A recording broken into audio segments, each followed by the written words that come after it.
नमस्कार भाइयों, मेरा नाम अनूप सिंह चौहान है।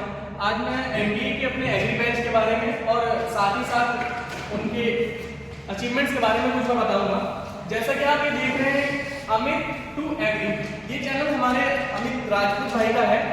जैसा कि आप लोगों ने सबने अगर सब्सक्राइब, जो हमारे इसके चैनल के सब्सक्राइबर्स होंगे उन्होंने अच्छे से देखा होगा कि इस चैनल पे हम बेसिक से लेके अल्ट्रा तक के सारे जो है खेती से रिलेटेड प्रैक्टिकल्स को और उसके लाइव एग्जांपल्स को शेयर करते हैं। और आज मैं इसी के बारे में कुछ बताना चाहूँगा। इस चैनल पे अगर आप जाएंगे तो आपको हरी खाद, ऑर्गेनिक खाद, केमिकल खाद और पेस्टिसाइड जैसी अन्य और खादों के बारे में, साथ ही साथ बीजों के बीज उपचार से लेकर बीजों को कौन सा इफेक्टिव बीज है जो आप अपनी खेती में लगा सकते हो और कम दामों में आप अपनी फसल को अच्छा उपयोगी बनाकर और कमर्शियल तौर पर उसको अच्छे दामों में बेच सकते हो।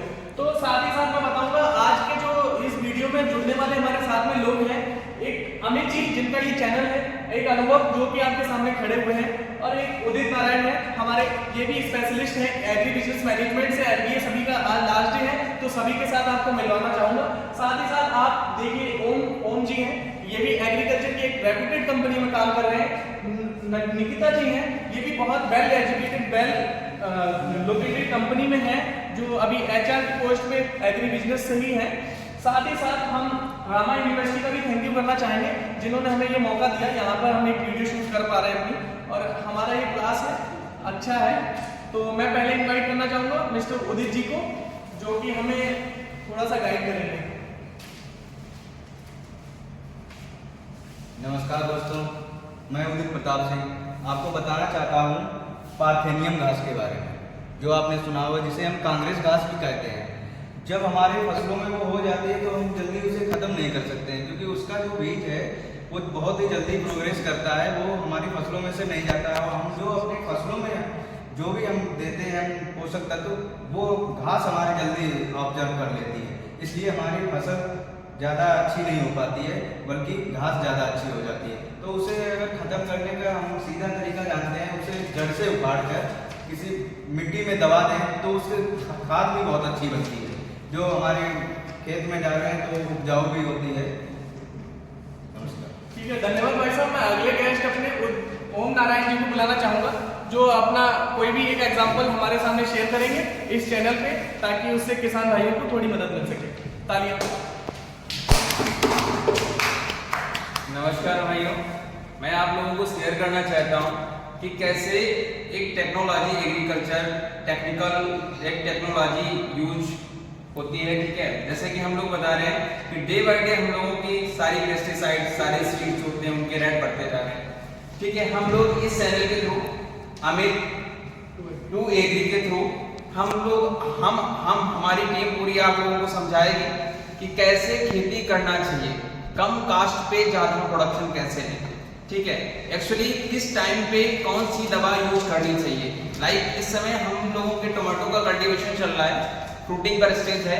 ठीक है, इसके बाद उसमें लेट ब्लाइट का फंगस लग रहा है। किसान लोग अवेयर नहीं है, वो तरह तरह की दवाइयों को यूज कर रहे हैं, लेकिन जब हम लोग उनकी फील्ड पर विजिट करते हैं, ठीक है, तो उनको एक पर्टिकुलर उसी दवा के बारे में नॉलेज देते हैं कि जो उनके खेत में पड़नी चाहिए, तो किसान क्या होता है, सेटिस्फाई होता है और कम रेट में उनका सुधार होता है। दूसरा अभी चल रहा है फ्रूट बोरर। फ्रूट बोरर जो होता है वो इंसेक्ट होता है, फ्रूट के अंदर घुसकर फ्रूट को डैमेज कर देता है, उससे फार्मर को बहुत ज़्यादा नुकसान पहुंचता है। मिनिमम 10 to 20 डेज में पूरा फील्ड खराब हो जाता है। ठीक है, इससे पहले हम अपनी फील्ड को देखते रहें, कहीं स्टेम बोरर, फ्रूट बोरर का अटैक तो नहीं है। पहली बात तो हमें अपनी फील्ड के चारों तरफ साफ सफाई रखना चाहिए, जिससे कि कोई भी इंसेक्ट माइग्रेट होके ना आ पाए। ठीक है, और इसके बाद में हम स्टेम बोरर को देखते हुए उसकी लाइट मेजरमेंट, जैसे कि हमारी सोइल केमिकल इंडस्ट्री में आती है, जैसे कि प्रोपोनिल आती है, और इसके बाद में कैडो आती है फंजीसाइड। दूसरी हमारी आती है ब्लैक बेल्ट आती है, जिसमें कि कार्बन मोनोऑक्साइड या इमामेक्टिन, ठीक है, होती है, जिससे कि उसका सुधार होता है। ठीक है, बहुत बहुत धन्यवाद जी नारायण जी का। अब हम अगली अपनी गेस्ट निकिता जी को बुलाना चाहेंगे, जोरदार तालियों से इनका स्वागत किया जाए। अपने कुछ विचारों को साझा करेंगे हमारे साथ।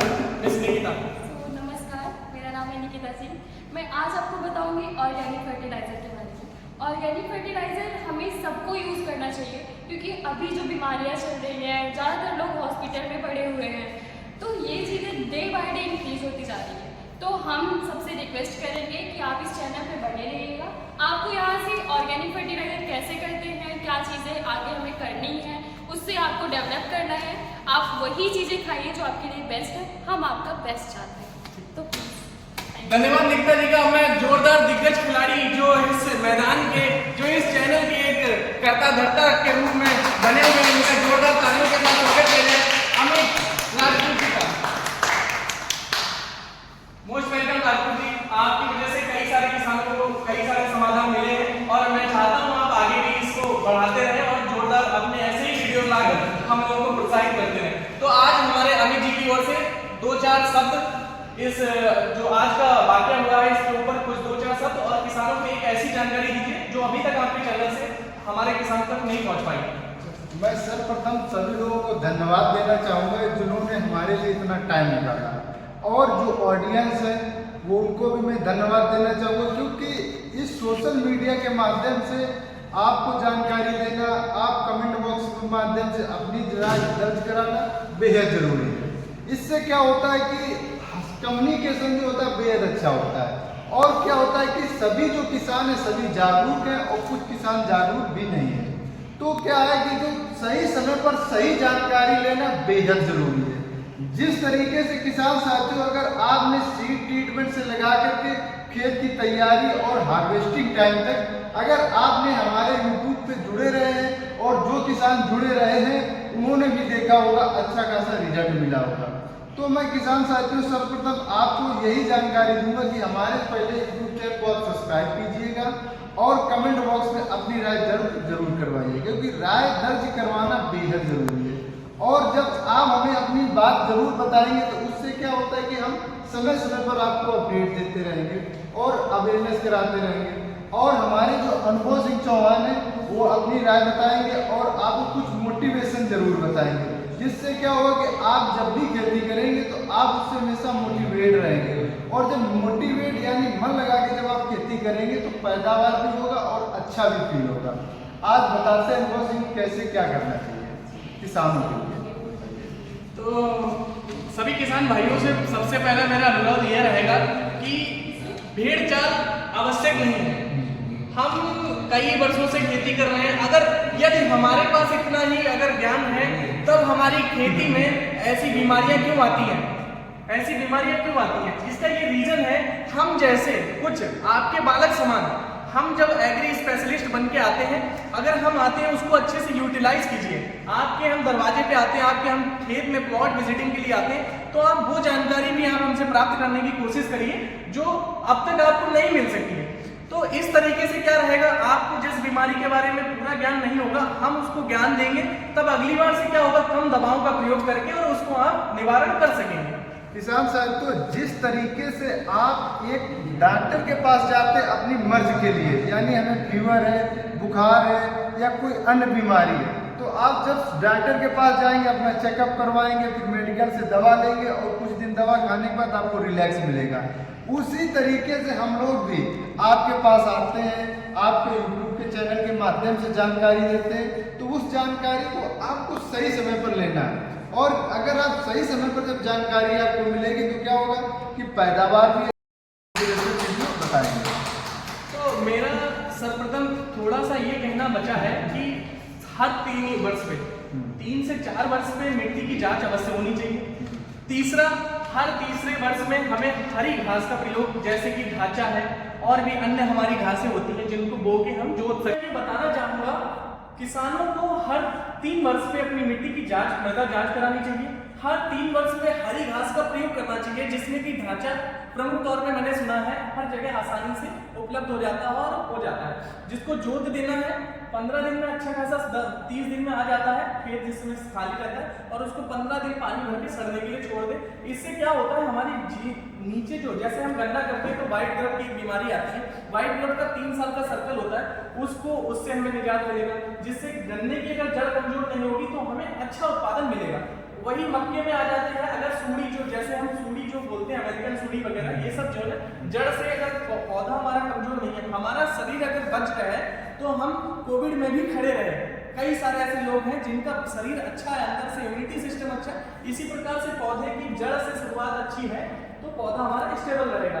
उसके बाद अगर हम बेस की बात करते हैं तो पानी से लेके ऐसा जरूरी नहीं है, कई बार हमने देखा है यूरिया की अधिक मात्रा हो गई है तो हम लोग जैसे गेहूं में, धान में हमने लगा दिया, धान में ऐसी बीमारी सुनने में आई कि यूरिया की ज्यादा मात्रा हमने लगा दी है तो अनियमित तौर से वो बढ़ रहा है, उसको रोकने के लिए फिर हम दवाई लगाते हैं। इसलिए मेरा यही सुझाव रहेगा, MBA एग्री बिजनेस से करके आए हुए एग्री स्पेशलिस्ट अमित जी हैं जो अपने चैनल पे अच्छी ज्ञान जो है साझा हम लोगों के साथ करते हैं और हम लोग भी कई बार आके हम लोग चैनल्स पे, इसी चैनल पे आके अपना ज्ञान जो है वो आपको देंगे। बकाया आप इनको कमेंट करके अपने अगर यूपी में है तो ये कई सारे प्लॉट्स विजिट करने जा चुके हैं, कई सारे किसानों ने अपने प्लॉट पे बुलाया है तो आप हम लोगों को भी बुला सकते हैं कमेंट करके और इनको भी एक बार आप प्रयास करिए, हम लोग जरूर आपकी मदद के लिए वहाँ पे उपस्थित रहेंगे। बस ये आपको करना क्या है, हम लोगों को अपनी बातें शेयर करनी और उससे ये होगा हम लोग प्रैक्टिकल तौर पे जो करे हुए हैं वो चीज बताएंगे कि यूरिया की क्या मात्रा होनी चाहिए, NPK क्या होना चाहिए, माइक्रोन्यूट्रिएंट क्या होते हैं, 17 माइक्रोन्यूट्रिएंट में हमें क्या हमारे खेत को चाहिए, ये सब चीजें हम लोग बताएंगे। पर उससे पहले जो हमें सबसे पहले करना है, एक किसान होते हुए हर 3 वर्ष पे हमें एक मिट्टी की जांच करानी चाहिए।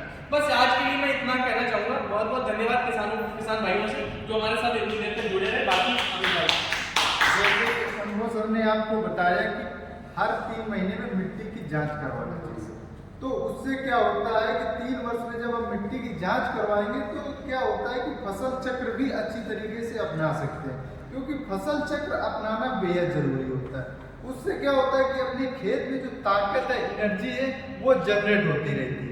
जब ताकत और एनर्जी जनरेट रहती है तो उससे बीमारियां कम लगती हैं और फर्टिलाइजर का कम प्रयोग हो पाता है। तो किसान साथियों, जैसे कि हम लोगों ने टेक्निकल तरीके से, शॉर्ट तरीके से आप लोगों को कुछ छोटी मोटी जानकारी दी है, आप अच्छे से ग्रहण कीजिएगा और हमारे यूट्यूब चैनल को आप विजिट कीजिएगा।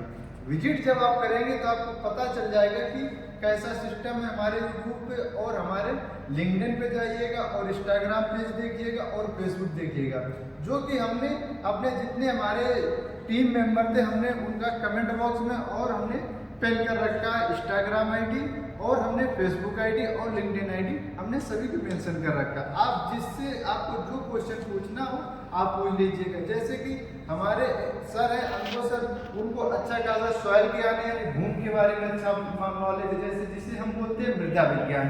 जैसे हमारे उदित हैं, उनको अच्छा खासा खरपतवार के बारे में अच्छा खासा नॉलेज है, जिसे हर्बिसाइड बोलते हैं। हमारे ओम नाइन सर हैं, उन्हें एग्रोनॉमी के बारे में बहुत अच्छा नॉलेज है। आप उन्हें भी कमेंट बॉक्स के माध्यम से आप मैसेज कर सकते हैं और अपना प्रश्न पूछ सकते हैं। अब बात करते हैं हम निकता से, जो निकता में हमें उन्हें भी अच्छा खासा नॉलेज है। जैसे कि हम बात करते हैं आपको सीड टाइप में, उन्हें अच्छा खासा सीड टाइप में क्वेश्चन करना, जैसे कि आप अगर बीज उपचारित करना चाहते हैं, बीज को आप बनाना कैसे चाहते हैं, अगर आप सोचते हैं कि एक बीज मार्केट से ले आए उसे हम दूसरी साल रिप्लेस कैसे करें, तो आप इसी तरीके से हर एक मेंबर से आप क्वेश्चन कर सकते हैं और कमेंट बॉक्स के माध्यम से अपनी राय दर्ज करना जरूर चाहिए। ठीक है, अगले लेक्चर में हम उम्मीद करते हैं आपको सीड की वैरायटीज के बारे में बताएंगे, जिसमें सीड कई तरीके से होता है, nucleus, breeder, foundation, certified, registered, कई तरीके के ऐसे सीड्स हैं जिसकी नॉलेज मैं इनके अमित जी के चैनल से के द्वारा आप लोगों को देना चाहूँगा। और कई सारी और भी चीज़ें हैं सीड से रिलेटेड जो कि अगले हम वीडियो में लाएंगे, अवश्य लाएंगे। बस आज के लिए हम लोगों का आज लेक्चर इतना ही था। बहुत बहुत धन्यवाद, हमसे जुड़े रहिए।